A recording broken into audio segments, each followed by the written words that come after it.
नमस्कार, मैं हूं आपके साथ विशाल कालरा। आपके पसंदीदा वीकली शो सीमा पार में आपका स्वागत है।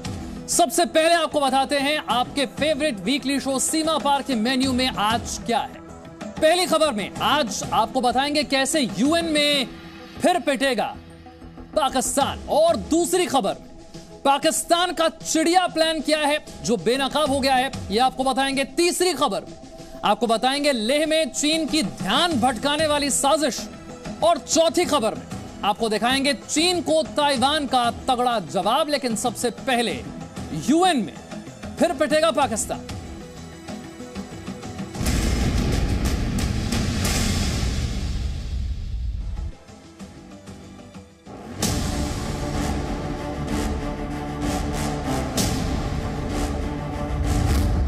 यूएन के मंच पर फिर पिटेगा पाकिस्तान। संयुक्त राष्ट्र का मंच, पाकिस्तान पर पंच। हमारी आवाज में आतंक के खिलाफ दुनिया को सतर्क करने की गंभीरता भी है और आक्रोश भी। पाकिस्तान ने संयुक्त राष्ट्र महासभा के 75वें सेशन से पहले बहुत बड़ी साजिश की है।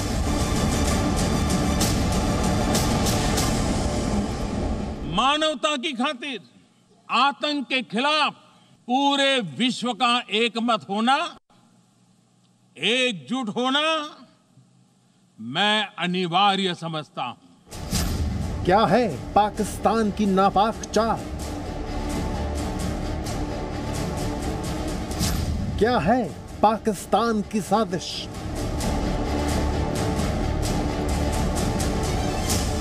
कश्मीर पर पाकिस्तान का सबसे खतरनाक और नया मंसूबा क्या है, आपको बताएंगे सीमा पार में।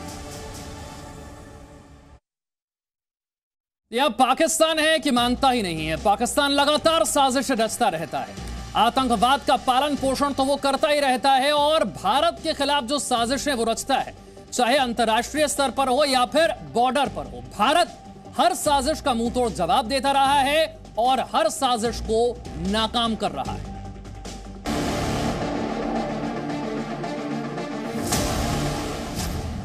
पाकिस्तान का चिड़िया प्लान बेनकाब।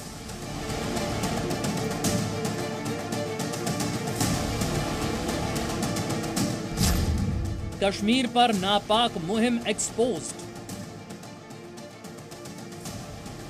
बॉर्डर पर पाकिस्तान की बौखलाहट अब बढ़ती जा रही है, क्योंकि कश्मीर में आतंकियों की घुसपैठ की कोशिश तो पाकिस्तान रोजाना कर रहा है, लेकिन उसकी हर चाल को भारतीय सेना नाकाम कर रही है।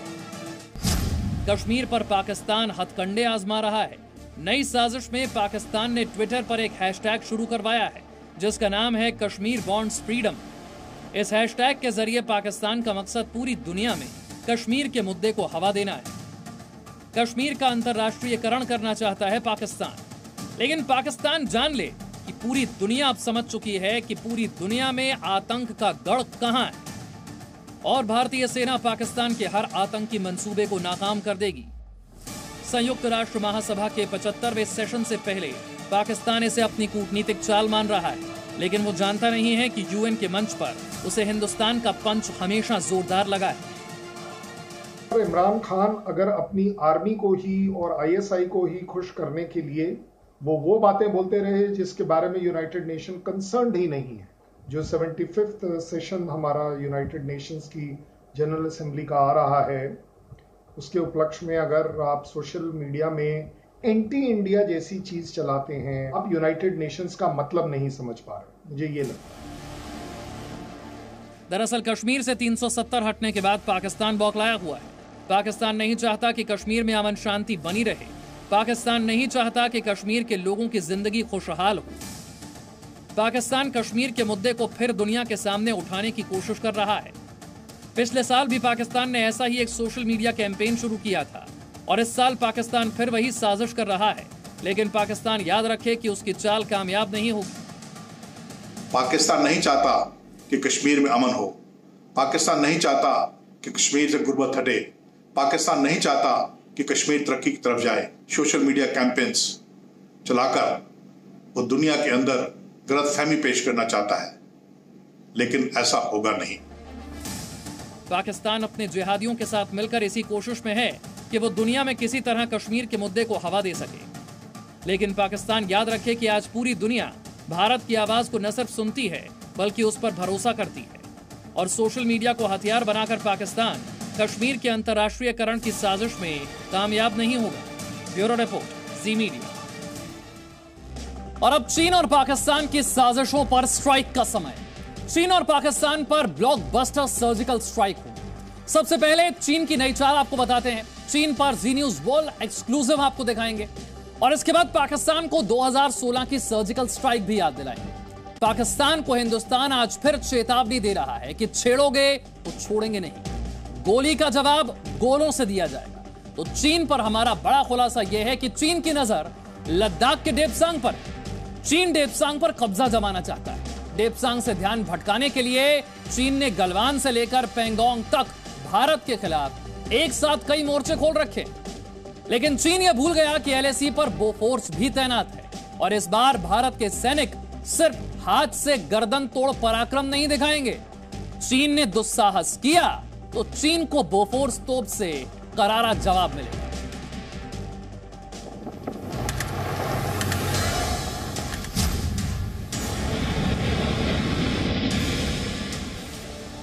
चीन ने गलवान में दुस्साहस किया, चीन ने पेंगोंग में दुस्साहस किया।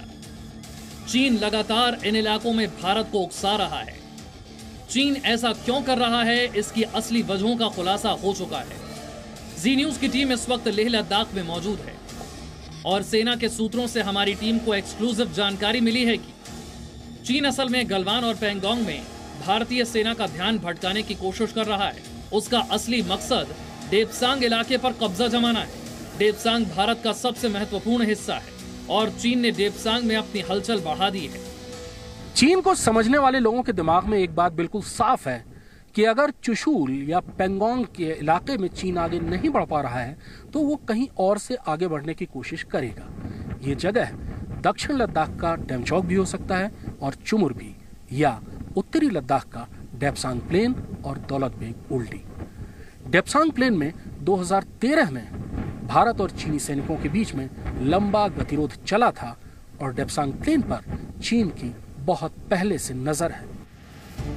डेप्सांग पर चीन की नजर क्यों है, ये समझने के लिए सबसे पहले आपको ये पुरानी ऐतिहासिक तस्वीर देखनी होगी। यह है दुनिया की सबसे ऊंची दौलत बेग ओल्डी हवाई पट्टी। यहां भारतीय वायुसेना के शक्तिशाली C-130 ने देश का गौरव बढ़ाने वाली लैंडिंग की थी।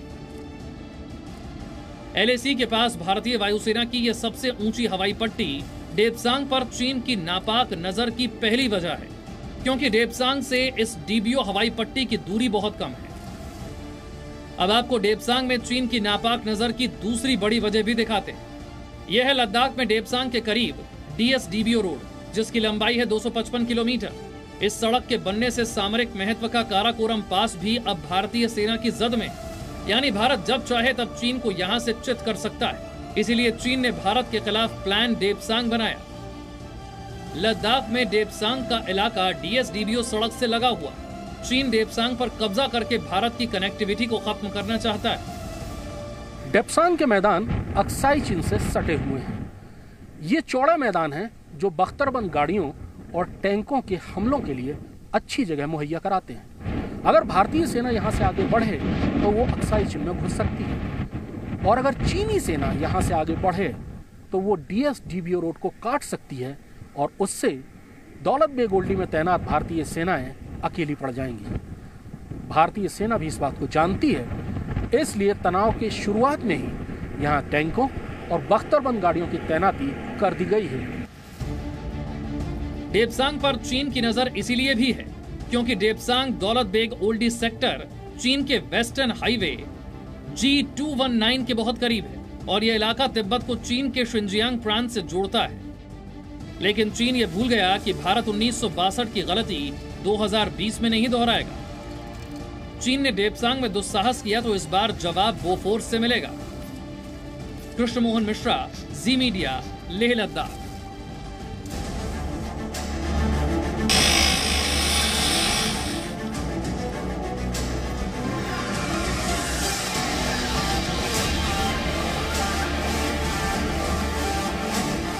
साल में हम लोगों ने यहाँ पे काम को काफ़ी तेज़ी से किया है और करीब 100 किलोमीटर ब्लैक टॉप रोड और 11 ब्रिजेस का निर्माण हमने किया है।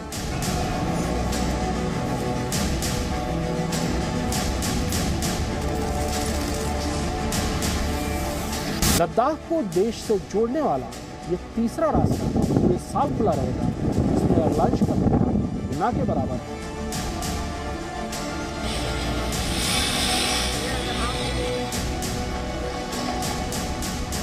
ये ज़ंस्कार रिवर के साथ ट्रैवल करती है, जिनमें स्नोफॉल की जो मात्रा है बहुत ही कम है।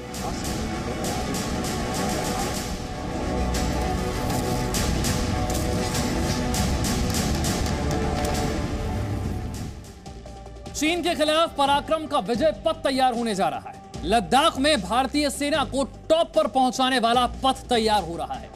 हिंदुस्तान में 20 साल पहले देखा गया सपना पूरा होने जा रहा है। अब लद्दाख को साल भर देश से जोड़े रह पाना संभव हो जाएगा, क्योंकि रोहतांग पास के नीचे से निकलने वाली टनल के शुरू होते ही लद्दाख तक पहुंचने का सबसे छोटा, सबसे आसान रास्ता खुल जाएगा। क्यों है यह सड़क खास? क्यों हड्डी गलाने वाली ठंड में भी इस सड़क पर भारत के सैनिक आसानी से आवाजाही कर सकेंगे? देखिए इस रिपोर्ट।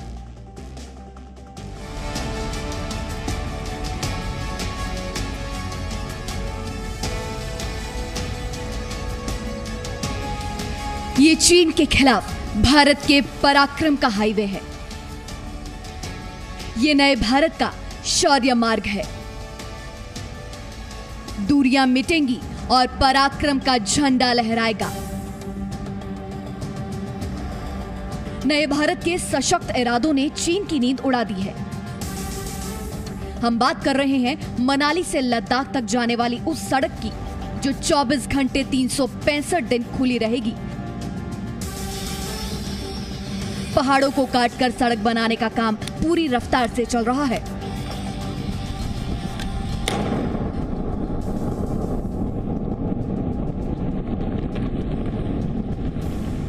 साल पहले देखा गया सपना पूरा होने जा रहा है।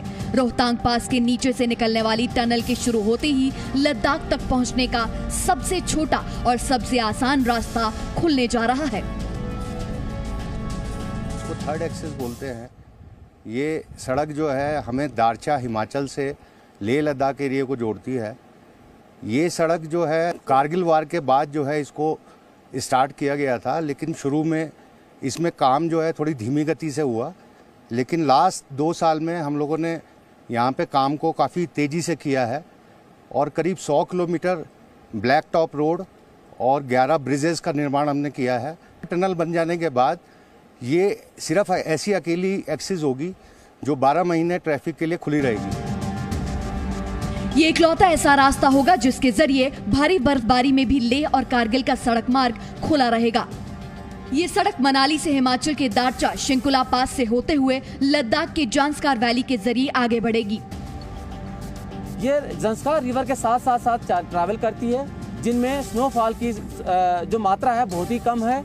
इसमें कोई जिग्स नहीं है और नदी के साथ साथ चलती है, जिसके कारण जो है और शॉर्टेस्ट रूट भी है। इसको साल भर के खोलने में हमें आसान है और ये एकमात्र सड़क है जो लद्दाख के लिए साल भर खोलने वाली यही एक सड़क बनने वाली है। ये सड़क सामरिक दृष्टि से हिंद की सेना के लिए अहम साबित होगी। इस सड़क के पूरे होने से बिना किसी जोखिम के सैनिकों की आवाजाही होगी।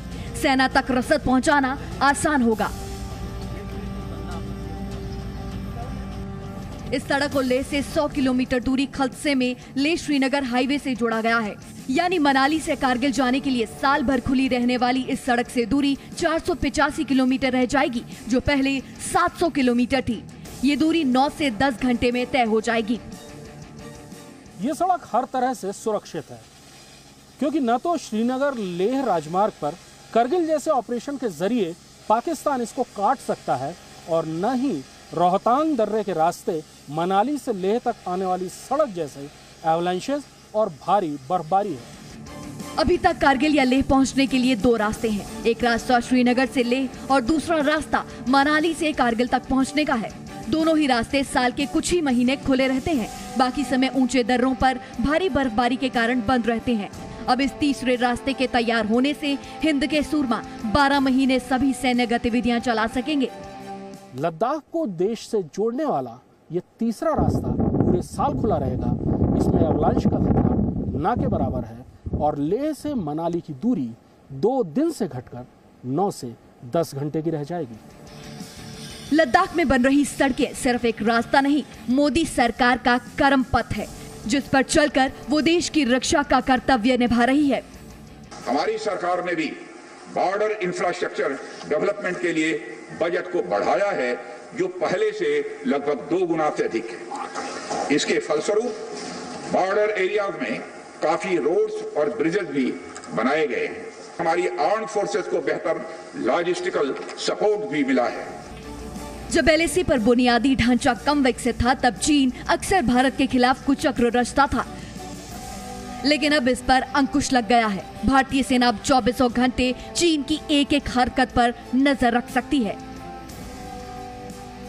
लेह लद्दाख से कृष्ण मोहन मिश्रा के साथ ब्यूरो रिपोर्ट, जी मीडिया।